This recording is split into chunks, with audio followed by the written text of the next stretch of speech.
సమావేశాల సందర్భంగా కేంద్ర జలవనరుల శాఖ మంత్రి సిఆర్ పాటిల్ గారు కాళేశ్వరం ప్రాజెక్ట్ ఏదైతే అంటే మేడిగడ్డ బ్యారేజ్ కృంగిపోవడంతో 1,00,000 కోట్లు కొట్లపోయినాయని చెప్పని పేర్కొనడం ఆశ్చర్యాన్ని కలిగిస్తుంది. అంటే కేంద్ర జలవనరుల శాఖ మంత్రులు అంటే వాస్తవంగా వారి దగ్గర మొత్తం సవివరం రిపోర్ట్స్ ఉంటాయి.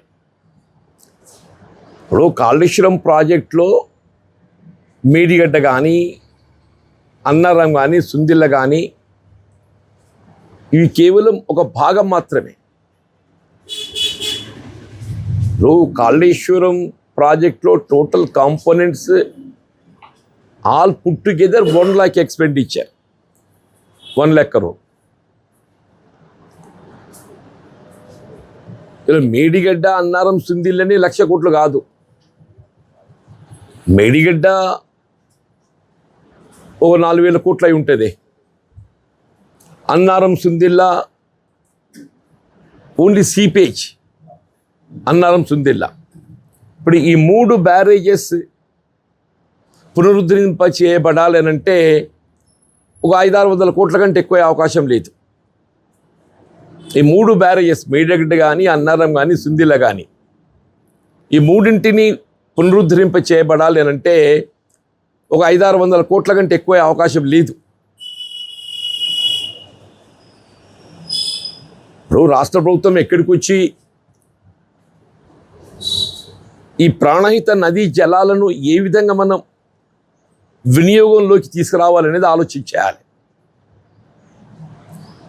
అంటే వాస్తవంగా ఉమ్మడి రాష్ట్రంలో అప్పుడు రాజశేఖర రెడ్డి గారు ముఖ్యమంత్రి ఉండగా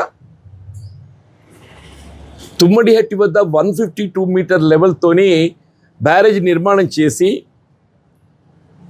ఒక లిఫ్ట్ ద్వారా ఎల్లంపల్లికి చేరవేయాలని చెప్పని భావించారు. ఒక లిఫ్ట్ ద్వారా.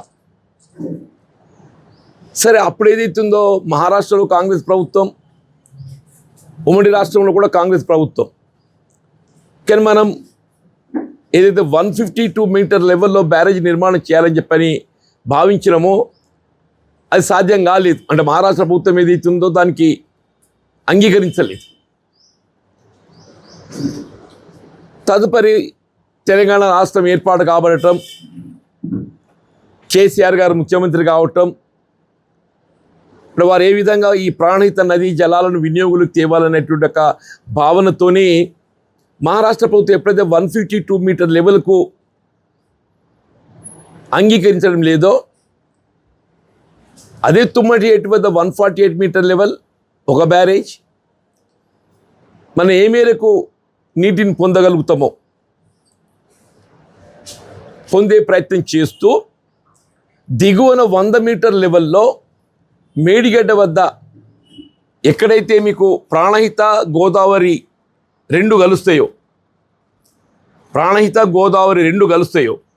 అక్కడ మేడిగడ్డ బ్యారేజ్ నిర్మాణం చేయబడ్డట్టయితే 100 మీటర్ లెవెల్లో మేడిగడ్డ నుండి అన్నారంకి వెళ్ళి సుందిలకి ఎత్తిపోస్తే సుందిలకి వెళ్ళి ఎల్లంపల్లికి ఎత్తిపోయచ్చు. మనం ఈ ప్రాణహిత నదీ జలాలు పూర్తి స్థాయిలో వినియోగించుకునే అవకాశం ఉంటుందనేటువంటి ఒక భావనతోని ఈ 100 మీటర్ లెవెల్ దిగువకు రావడం జరిగింది. సరే, ఈ 100 మీటర్ లెవెల్ దిగువన ఈ మేడిగడ్డ అన్నారం సుందిల బ్యారేజ్ నిర్మాణం చేస్తూ అది వినియోగంలో కూడా తేవడం జరిగింది. సరే, అన్ఫార్చునేట్లీ దురదృష్టం కొద్దీ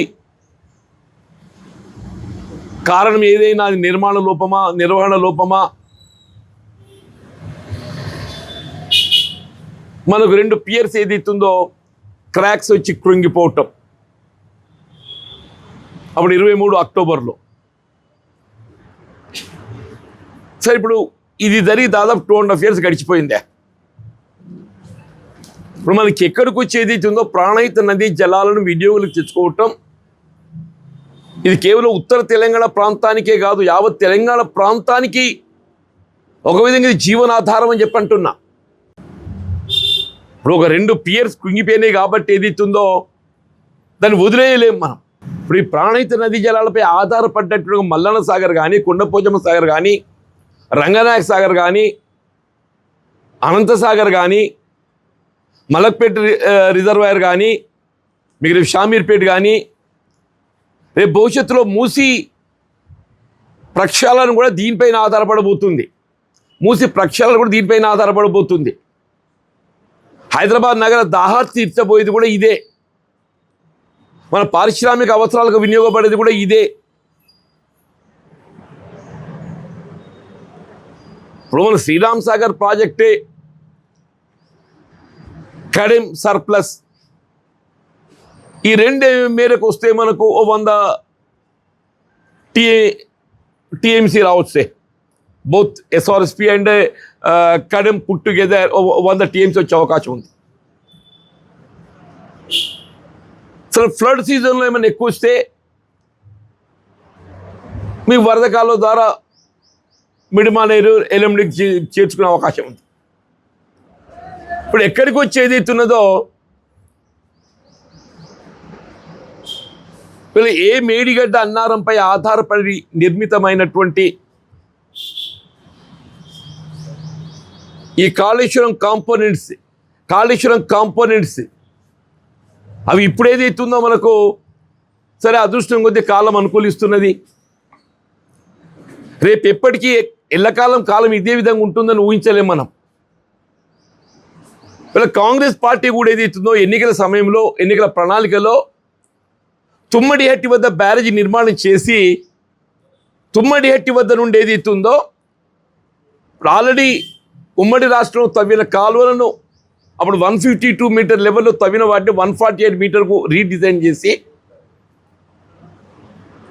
సుందిళ్ళ వరకు తీసుకురాగలిగినట్టయితే సుందిళ్ళలో ఉన్న లిఫ్ట్తోనే ఎల్లంపల్లికి లిఫ్ట్ చేయొచ్చు అని ఒక ఆలోచనతో మనం ఎన్నికల ప్రణాళికలు కూడా పేర్కొన్నామే కాంగ్రెస్ పార్టీ. దాన్ని ఇట్ కెన్ బి రెస్టోర్డ్, ఎన్డీఎస్ఏనే రిపోర్ట్ ఇచ్చింది, ఇట్ కెన్ బి రిస్టోర్డ్ అని చెప్పని.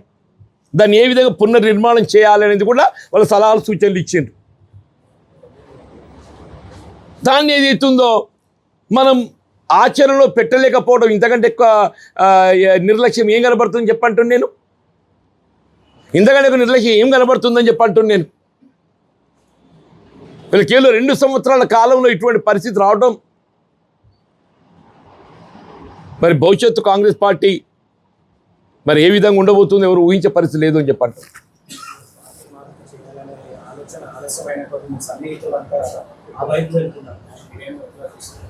సరే ఇప్పుడు నేను ఆలస్యమని అనుకుంటలేను బాబు.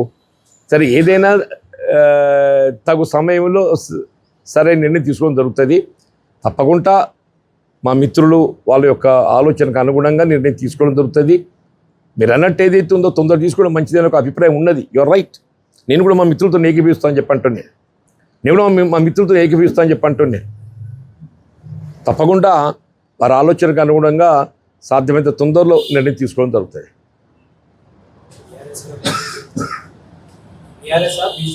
అది లేదు ఇక్కడ చెప్తే కదండి, అది చెప్పినాక ఇంకేముంది అందులో. దాని కొరకే కొద్దిగా జాప్యం అవుతుంది. దాని జాప్యం అయితే అది కూడా నేను కపుల్ ఆఫ్ ఒక వారం 2 వారాల లోపల అన్ని బయటకు వచ్చేస్తాయి.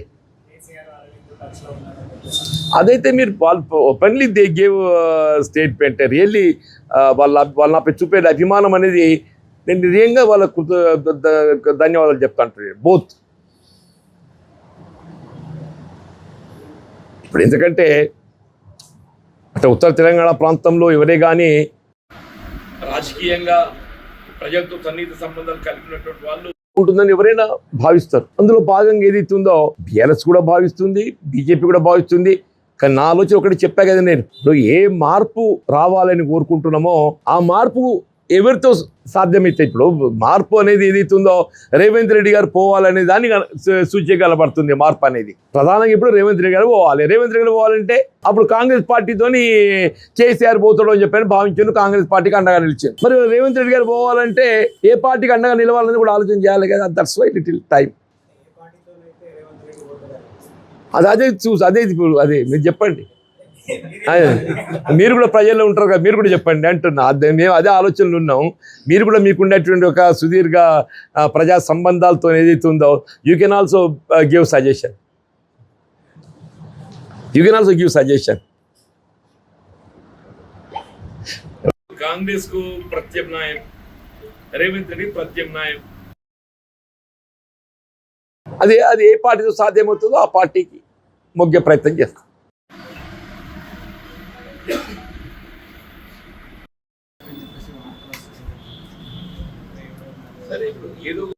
చేరాల్సిందేనే. ఏ పార్టీలు చేరుతాం అనేది ఏది ఇస్తుందో నిర్ణయం మీ ద్వారానే తెలుపుతా అని చెప్పింది నేను. ఇప్పుడు ఒకప్పుడు ఏది ఇస్తున్నదో ఆనాడు మార్పు రావాలి, కేసీఆర్ పోవాలనే నినాదంతో ముందుకు పోయినాం. ఇవాళ పరిస్థితి చూస్తుంటే మార్పు రావాలి, రేవంత్ రెడ్డి పోవాలనే నినాదం వస్తుందని చెప్పంటారు. పరిస్థితి ఆనాడికి మార్పు చూడండి అంటారు మీరు. ఆనాడు మార్పు రావాలి, కేసీఆర్ పోవాలనే నినాదంతో ముందుకు పోతే ఇవాళ ఏమొస్తుంది నినాదం? మార్పు రావాలి, రేవంత్ రెడ్డి పోవాలనే కాడికి వచ్చి కేవలం 2 సంవత్సరాల కాలం మన ఎన్నికలు చేసినటువంటి వాగ్దానాలు నెరవేర్చులో ఏదైతుందో, మన ప్రజల ఆకాంక్షల మేరకు ఏదైతుందో నెరవేర్చలేకపోతున్నాం. కాబట్టి this is one of the example. Revanth Reddy గారి నిర్లక్ష్య పాలనకు ఇదొక అద్దం పడుతుందని చెప్పంటున్నాను నేను. రేవంత్ రెడ్డి గారి నిర్లక్ష్య పాలనకు సంక్షేమ కార్యక్రమాల అమలు ఒక అంశం, ఇలా ప్రాజెక్టుల నిర్వహణ అనేది ప్రధానమంటున్నది.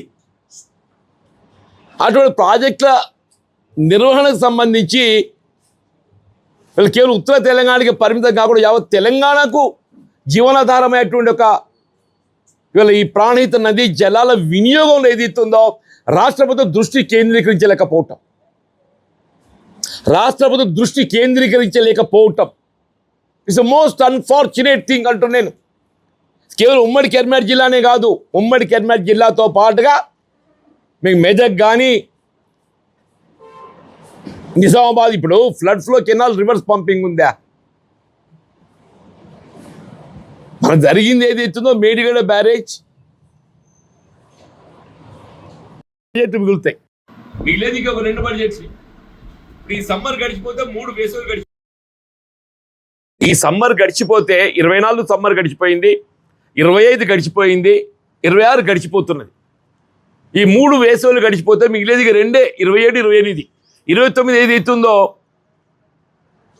మీరు సమ్మర్ చూడరు, ఎన్నికలు వచ్చేస్తాయి.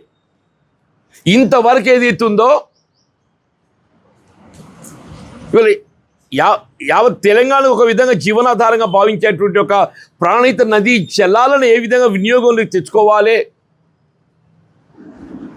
దాని గురించి ప్రభుత్వం ఏది ఇస్తుందో రాష్ట్ర ప్రభుత్వం మీ తుమ్మడియేటి వద్ద నిర్మాణం చేయాలని తలంచినటువంటి ఒక బ్యారేజ్ కనీసం డిజైన్స్ కూడా రూపొందించబడలేదు. డిజైన్స్ కూడా మన బడ్జెట్లో 52 కోట్లు పెట్టిండ్రే, మన బడ్జెట్లో 52 కోట్లు పెట్టిండ్రు. అంటే రాబోయే 2 సంవత్సరాలలో మీరు తుమ్మడిహెట్టి నుండి ఏది ఇస్తుందో ప్రాణహిత నదీ జలాలను మన వినియోగంలో తెచ్చుకునే అవకాశం అయితే మనకు కనబడటం లేదు. ఇప్పుడు ప్రాణహిత నదీ జలాలను వినియోగం తెచ్చుకోవడానికి ఉన్న ఏకైక మార్గం ఏదైతుందో మేడిగడ్డ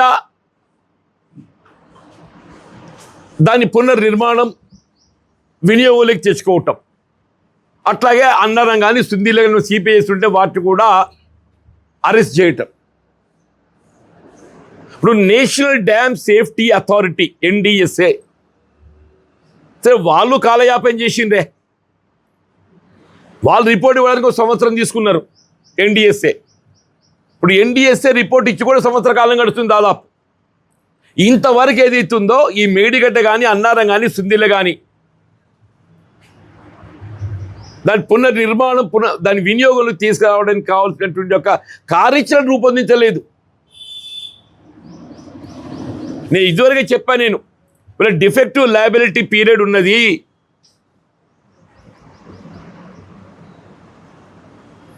దాని కాంట్రాక్టర్స్ నిర్మాణదారులు ఎవరైతే LNTA కానీ నవయుగ కానీ ఎవరైతే ఉన్నారో వాళ్ళు దాన్ని పునరుద్ధరింప చేయవలసిన బాధ్యత వాళ్ళపై ఉన్నది. దాన్ని పునరుద్ధరింప చేయవలసిన బాధ్యత దాని ఎగ్జిక్యూటివ్స్ కాంట్రాక్టర్లపై ఉన్నది.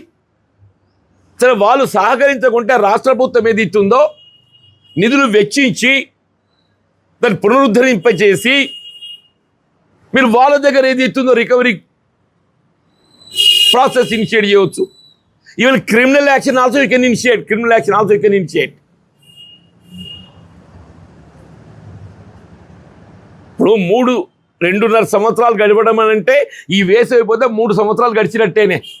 ఇక మిగిలింది కేవలం 2 సంవత్సరాలు, 2 బడ్జెట్లు, 2 వేసవిలు. అసలు ఈ రాష్ట్ర ప్రభుత్వం దగ్గర ఏం ఆలోచన ఉన్నది? మీరు మేడిగడ్డ పునరుద్ధరణకు సంబంధించి మీ ఆలోచన ఏమున్నది? ఇప్పుడు తుమ్మడిహెట్టి వద్ద నుండి ప్రాణహిత నదీ జలాలు మళ్లింపు చేసే కార్యరూపం అయితే మీకు 2 సంవత్సరాలు కాలం రావటం లేదు. మిగిలిన మేడిగడ్డను వినియోగంలోకి తెచ్చుకోవాలి. వినియోగం తెచ్చుకోవడం మీరు ఏం చేస్తుండ్రు? ఎంతవరకు ఏది ఇస్తుందో సరే, ఇది గత ప్రభుత్వ వైఫల్యమా లేక ఏం జరిగింది ఏంటి అనేది దట్ ఇస్ వన్ పార్ట్. ఆయన ఎవరోనియాక ఆయన 1,00,000 కోట్లు నీళ్ళలో 1,00,000 కోట్లు ఎక్కర్రని ఆయన ఆ 3 బ్యారేజీలు కట్టడానికి ఆయన ఖర్చే 8,000 కోట్లు. ఆ 3 బ్యారేజీలు కట్టడానికి ఆయన ఖర్చే మ్యాక్సిమం 8,000 కోట్లు. 8,000 కోట్ల డ్యామేజ్ పోర్షన్. మ్యాక్సిమం ఒక 1,000 కోట్ల కంటే ఎక్కువ ఉండదు డ్యామేజ్ పోర్షన్. దాన్ని పునరుద్ధరించుకుంటే అయిపోతుంది. మీరు పునరుద్ధరణకు చర్యలు చెప్పకుండా కేంద్ర ప్రభుత్వం, నిన్న కిషన్ రెడ్డి గారు కూడా బాధ్యత గల మంత్రి జాతీయ స్థాయిలో ఎంతవరకు దాన్ని ఒక విమర్శనాత్మకంగా చూసే ప్రయత్నం చేస్తుడు తప్ప నిర్మాణాత్మకంగా దాన్ని ఏ విధంగా వినియోగం తెచ్చుకోవాలనే ఒక ఆలోచన చర్చకు లేవనెత్తకపోవడం దురదృష్టకరం అని చెప్పంటున్నా. వీళ్ళ కేంద్ర ప్రభుత్వం కానీ రాష్ట్ర ప్రభుత్వం కానీ మీరు ముందైతే ఏదైతున్నదో వీళ్ళ Medigadda, Annaram, Sundilla, all these 3 projects are built at the exchequer of the Telangana state. ఇప్పుడు ఎస్ఎల్బిసి నిర్మాణ దశలో అది కుంగిపోయి ఒక 8 మందికి చనిపోయిన కార్మికులు. మళ్ళీ దాన్ని వదిలేస్తామా? ఇప్పుడు మీరు ఎస్ఎల్బిసిని వదిలేస్తున్న సొరంగ మార్గాన్ని, అది నిర్మాణ దశలోనే ఏది ఇస్తుందో అది కుంగిపోయేది ఇస్తుందో 8 మంది కార్మికులు చనిపోయినరా. దాన్ని వదిలేదు కదా మీరు. దాన్ని ఏ విధంగా మళ్ళీ నిర్మాణం కొనసాగింప చేయాలో ముందుకు పోవాలని ఆలోచన చేస్తుంది కదా. అంటే మరి దీన్ని ఎందుకు ఆలోచన చేయరు అంటున్నాం. మేడిగడ్డ గురించి ఎందుకు ఆలోచన చేయరు? ఎందుకు జాప్యం చేస్తున్నారు మీరు? ఇప్పుడు national dam safety authority report ఇచ్చి దాని సంవత్సర కాలం గడుస్తుంది. ఈ సంవత్సరం మనం వినియోగించుకున్నట్టయితే నీకు రేపు వర్షాకాలంలో ఏదైతుందో నీళ్ళు వస్తుండే. ఈ సంవత్సరం పోయిందంటే ఇక మళ్ళీ ఒక సంవత్సరం మళ్ళీ నీకు వర్కింగ్ సీజన్ కలిసి రావాలని చెప్పంటే మళ్ళీ మీరు డిసెంబర్ పోతే వర్కింగ్ సీజన్ కలిసి వస్తాయి. నవంబర్, డిసెంబర్ పోతేనే కానీ రేపు భవిష్యత్తు ఏం కాబోతుందో మీరు ఊహించే పరిస్థితి లేదని చెప్పంటున్నాను నేను. రేపు భవిష్యత్తు ఏం కాబోతుందో మీరు ఊహించే పరిస్థితి లేదు అంటున్నాను. ఎంతవరకు ఏదైతుందో ఒక విమర్శనాత్మకంగా ఆలోచన చేయడం దొరుకుతుంది తప్ప నిర్మాణాత్మకంగా ఆలోచన చేయడం లేదు. ఏ రాజకీయ పార్టీ కానీ విమర్శ అనేది ఒక భాగంగా మాత్రమే చూడాలి మనం. విమర్శనే దానికి జవాబు కాదు. ఎంతవరకు ఏది ఇస్తుందో విమర్శనాత్మకంగా వీళ్ళ గత ప్రభుత్వంపై ఆరోపణలు నెట్టే ప్రయత్నం చేయడం జరుగుతుంది తప్ప దాన్ని పునర్నిర్మాణం చేసి ఏ విధంగా పునరుద్ధరింపజేయబడాలి, ఏ విధంగా వినియోగంలోకి దేవాలని ఆలోచన లేకపోతే దురదృష్టకరమని చెప్పంటున్నాను. మీరు ఇప్పటికైనా ఇప్పుడు బేసిక్గా కాంగ్రెస్ పార్టీ ఎన్నికల ప్రణాళికకు అనుగుణంగా ముందుకు పోదామంటే మీ సగం కాల వ్యవధి గడిచిపోయిందా? ఇంతవరకు మీ దగ్గర దాని డిజైన్స్ లేవు, మీ ఆలోచన కూడా కనబడటం లేదని చెప్పంటున్నాను. మీరు రాబోయే 2 సంవత్సరాల కాలం లోపల ఏది ఇస్తుందో తుమ్మడిహెట్టి వద్ద బ్యారేజ్ నిర్మాణం చేయడం కూడా సాధ్యం కాదు, నీటి మళ్లింపు కూడా సాధ్యం కాదు. కనీసం ఇదన్నా పునరుద్ధరింపజేసుకుంటే ఇవాళ ఏ కాళేశ్వరం ప్రాజెక్టుపై ఆధారపడ్డటువంటి ఒక దాదాపు 16-18 లక్షల ఎకరాల ఆయకట్టు, దాదాపు 16-18 లక్షల ఎకరాల ఆయకట్టు, హైదరాబాద్ నగర డ్రింకింగ్ వాటర్, పారిశ్రామిక అవసరాలు, రాష్ట్ర ప్రభుత్వం ఏది ఇస్తుందో మూసి ప్రక్షాళన చేపట్టబోతూ అదొక కార్యక్రమం. అది కూడా దీనిపైన ఆధారపడాలి. అందుకే నేనేమంటున్నా, మీరు విమర్శలకే పరిమితం కాకండి. విమర్శలతోని సరిపెట్టుకుంటే కాలం ఏది ఉంటుందో, తెలంగాణ ప్రజానీకం ఏది ఇస్తుందో రాబోయే కాలం లోపల కాలం సహకరించకుంటే, అనుకూలించకుంటే మరి ఉత్తర తెలంగాణ ప్రాంతం నిజంగానే ఎడారి అయ్యేటువంటి ఒక పరిస్థితి కూడా మనం చూసే పరిస్థితి వస్తుంది చెప్పంటారు. మీరు ఇప్పటికైనా రాష్ట్ర ప్రభుత్వం ఏదైతుందో ఈ మేడిగడ్డ, అన్నారం, సుందిల్లా వాటిని పునరుద్ధరింప చేసి, లేకుంటే ఏమైపోతుంది, నీళ్ళన్నీ పోయేది ఇస్తుందో పోలవరం పోతుంది, చంద్రబాబు నాయుడు కడుపు నింపుతుంది. ఇదంతా ఏమవుతుంది? అల్టిమేట్గా పోయి అల్టిమేట్ ఏం కాబోతుంది? మీరు ఎంత జాప్యం చేస్తే ఈ నీరంతా ఎక్కడికి పోతుంది? పోలవరం పోతుంది. ఏ తెలంగాణ రాష్ట్ర ఏర్పాటు ఉద్యమం మన నిధులు, నీళ్లు, నియామకాల గురించి ఉద్యమించినామో మన నీళ్ళని ఏది ఇస్తుందో మళ్ళీ అటు ఆంధ్రలో కడుపు నింపడానికే పోయే పరిస్థితి ఏర్పడుతుందని చెప్పి అంటున్నా. అసలు రాష్ట్ర భవిష్యత్తు ఏంటి కూడా ఆలోచన చేయాలి.